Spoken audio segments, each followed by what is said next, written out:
Once upon a time, in the little town of Sparkleville, lived a curious bunny named Benny. Benny loved exploring and dreaming of magical places. One morning, after a big rain, he saw a vibrant rainbow arching across the sky. "Wow!" he exclaimed.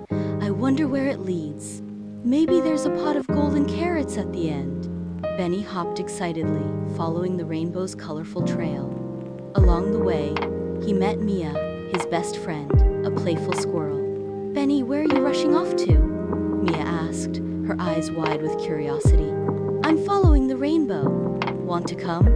Benny replied. Mia, always up for an adventure, joined him.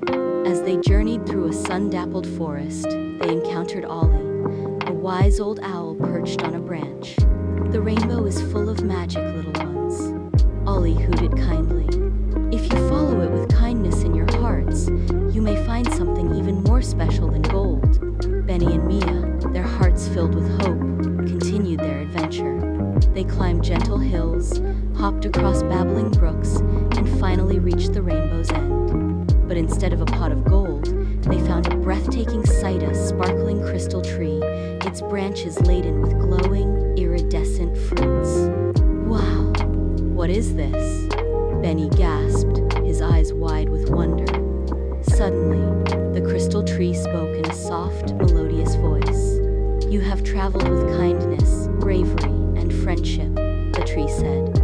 "This is the true treasure, love and friendship, more precious than any gold." Benny and Mia looked at each other, their hearts overflowing with joy.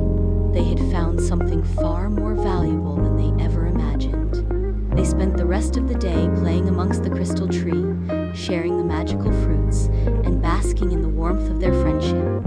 As the sun set, casting a warm golden glow over the meadow, they knew they would cherish this magical adventure forever. They returned to Sparkleville, their hearts full, sharing their incredible story with everyone they met, reminding them that the greatest treasures are often found not at the end of a rainbow, but in the journey itself and the friendships made along the way.